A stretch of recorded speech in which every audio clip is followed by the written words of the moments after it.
Another year, another F1 game, but no new edition has been as hyped as F1 2020. We get to play it up front, and I'm going to tell you if the highly anticipated My Team mode can live up to its expectations. So let's go and paint this one in our colors.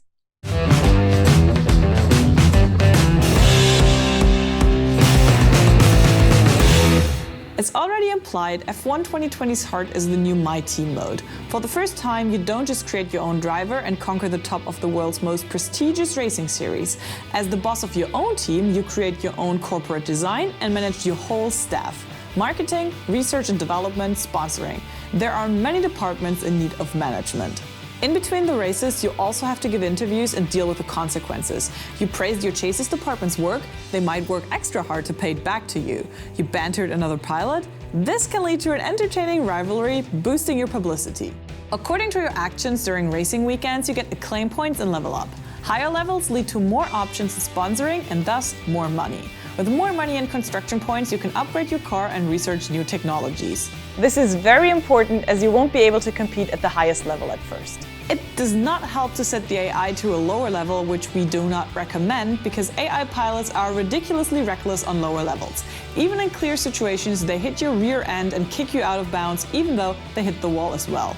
F1's controls have been one of the finest features of the series for a long time, and this does not change with F1 2020. There are still many options in driving aids which can be adjusted in detail to your personal level of skill. Even though the gameplay still does not reach sim level, you clearly feel every difference between the setups. Codemasters has also added a new casual option, which provides even more assistance and makes the steering almost arcade-like. This makes F1 2020 the most accessible part of the series so far. While you can play the game with a controller, we'd recommend using a wheel. Technically, the game is a two-sided medal. While the races seem to run with constant FPS and stagnate on last year's level, the sequences before and after the races are a bummer.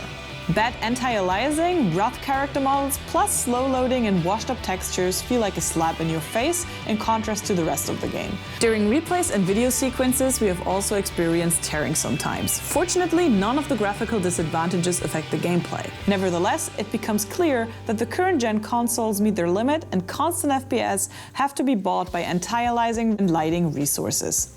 Anyways, it's hard not to forgive the technical drawbacks when you have a look at the content. F1 2020 is one of the most packed editions up to date for competitive enthusiasts and solo players alike. While My Team alone has the potential to keep you busy for weeks, Codemasters did not save their efforts elsewhere. You can still play the classic career if you're not into being the boss at all. Here you can choose to pave your way through Formula 2 into first class or start in Formula 1 right away. Additionally, you can tackle single Grand Prix and time trials. Those who want to dive into the history of F1 can also take on the different championships or several invitational challenges.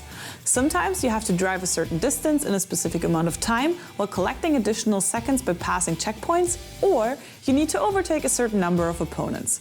Those challenges happen on default tracks with preset cars and thus offer a variety to usual races.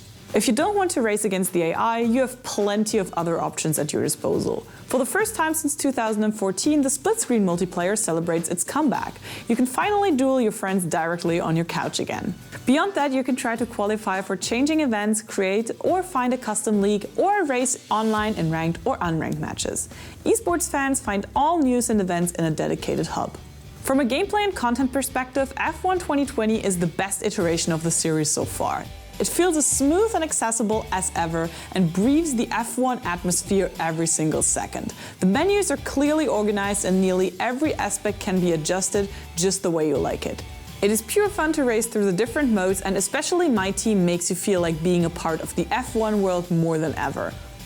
Only technical issues like poor video sequences and the AI give reasons for complaints, but Codemasters has already announced a Day 1 patch, so these might even be fixed when the Michael Schumacher edition comes out on July 7th, which includes all of the cars of the German F1 legend.